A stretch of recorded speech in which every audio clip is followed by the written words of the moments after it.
3、はい。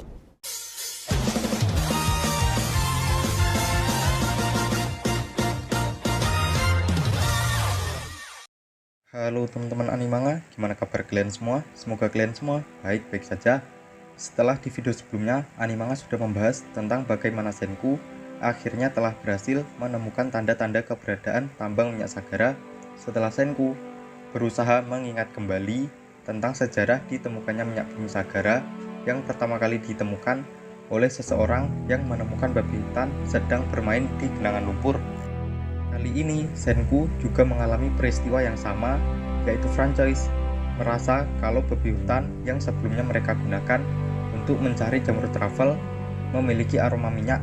Senku tidak ingin melewatkan kesempatan tersebut, dan lagi-lagi babi yang sebelumnya akan dieksekusi harus dipaksa bekerja kembali untuk mencari keberadaan minyak Sagara. Sebelum Animanga membahas lebih lanjut pada chapter ke-95, kali ini kita disambut dengan panel penuh warna untuk cover majalah Weekly Shonen Jump, serta sebagai perayaan 2 tahun setelah perilisan pertamanya yang diterbitkan oleh Shueisha pada tanggal 6 Maret 2017. Karena kepopulerannya manga ini sudah tembus hingga 12 juta kopi di seluruh dunia.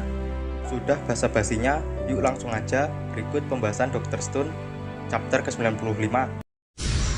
Chapter dibuka dengan memperlihatkan 3 pilar utama, yaitu Kohaku, Senku, dan juga Ryusui.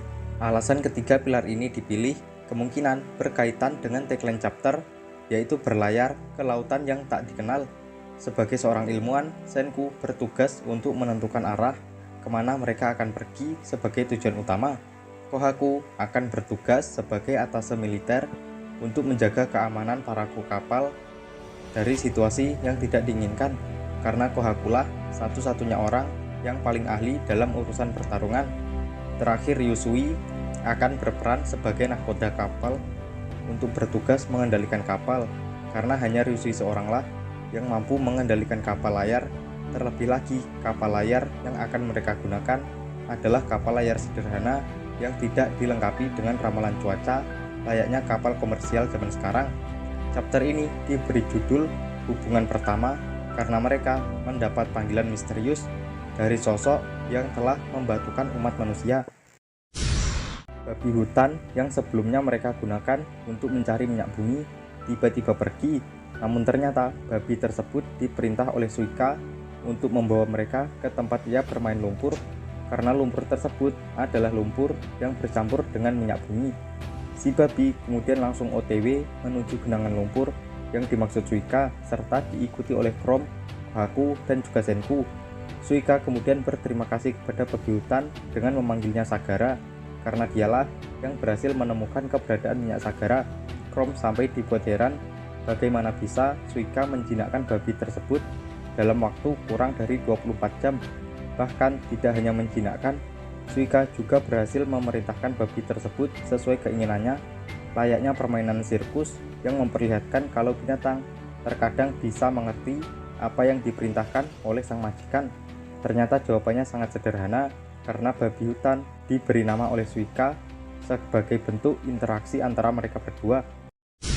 Setelah berlari ke sana kemari, akhirnya mereka berhasil sampai di tempat babi-babi bermain lumpur yang mengandung permata hitam alias minyak bumi. Senku langsung dibuat sangat bersemangat karena bahan bakar terbaik yang selama ini ia cari akhirnya ditemukan. Sedangkan Kohaku kembali memastikan kalau genangan lumpur itulah yang sebelumnya ia lihat dari dalam foto. Tanpa basa-basi, Senku langsung mengambil sampel lumpur tersebut, kemudian dimasukkan ke dalam wadah untuk diuji coba apakah lumpur tersebut bisa terbakar atau tidak. Dan ternyata lumpur tersebut benar-benar bisa terbakar. Suika sampai heran bagaimana bisa ada air yang bisa terbakar, karena selama ini mereka tahu kalau air adalah benda yang tidak bisa terbakar. Dari lumpur inilah yang akan digunakan Senku sebagai bahan bakar mesin penggerak kapal Senkus of the Seas. Bahkan di dunia baru, umat manusia masih memiliki raja sumber daya alam yang akan diubah menjadi energi super besar. Setelah berhasil menemukan keberadaan tambang minyak Sagara, akhirnya lengkap sudah peta Senku revisi 3700 tahun.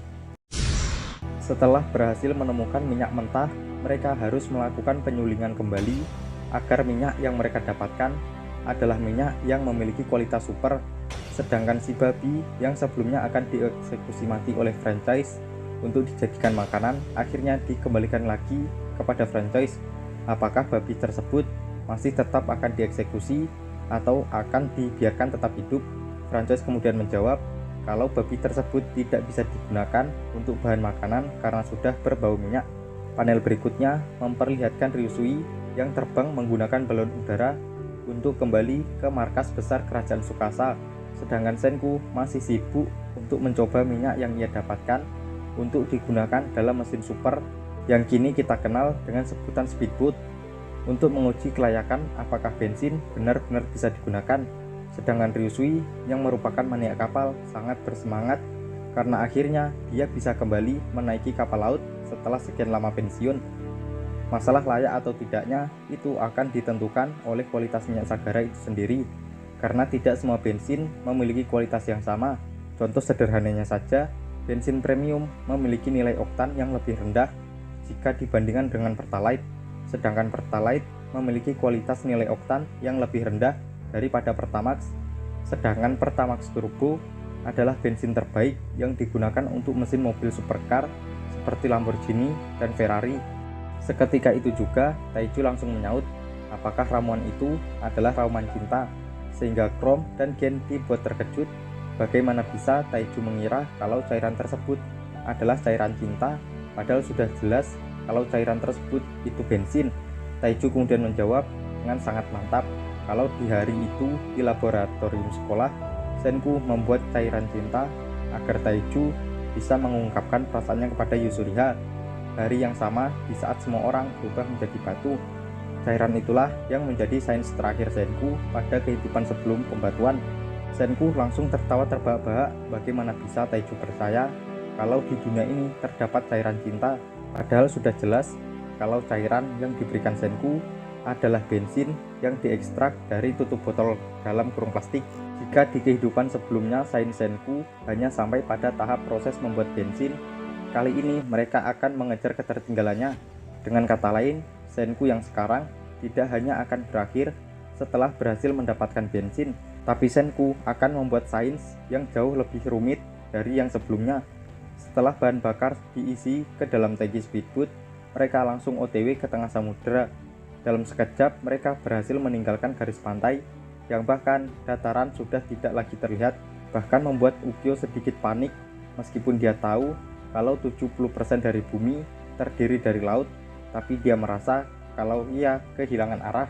Sialnya lagi, alat navigasi paling canggih yang mereka miliki saat ini hanyalah sextant dengan tingkat akurasi yang sangat buruk. Senku kemudian berpikir untuk menciptakan alat navigasi canggih yang jauh lebih akurat, yaitu GPS, atau saat ini kita kenal sebagai Google Maps. Padahal GPS dan Maps adalah dua hal yang berbeda.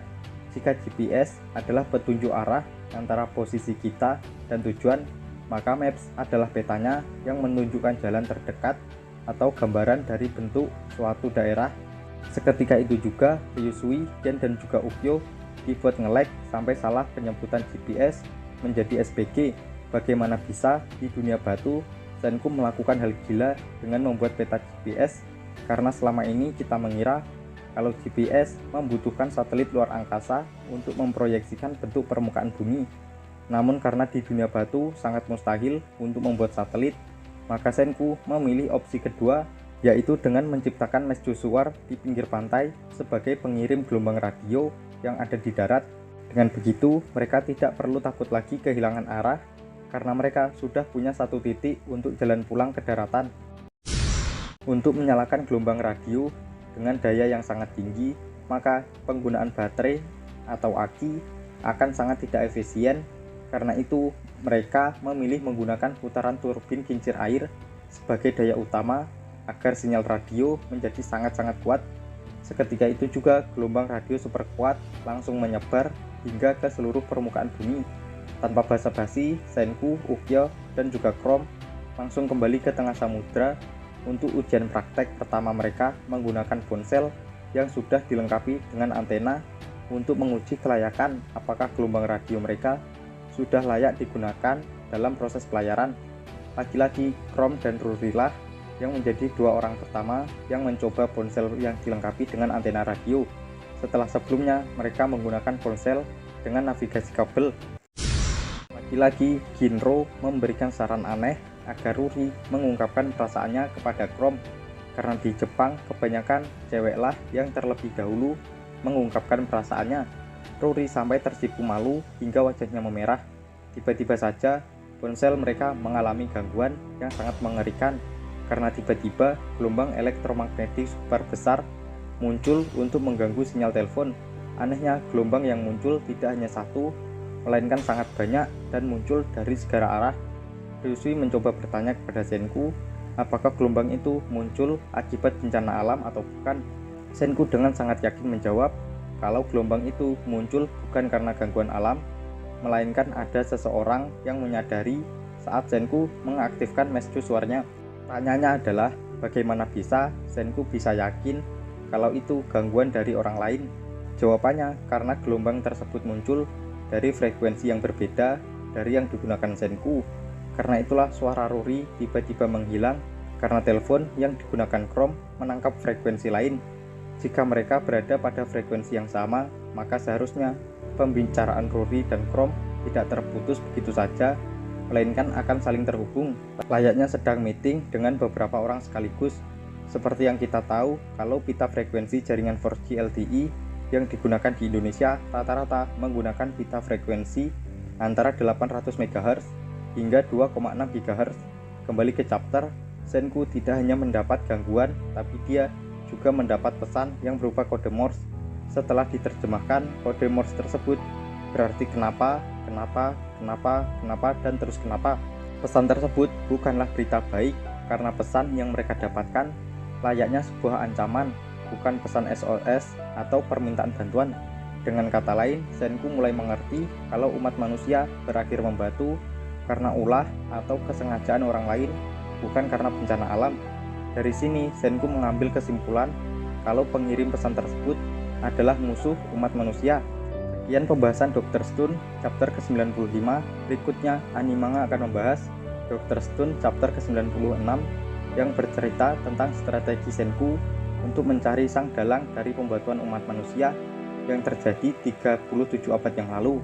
Nantikan pembahasan berikutnya hanya di Animanga. Jangan lupa subscribe channel Animanga dan jangan lupa share video ini. Salam Animanga, salam presisi.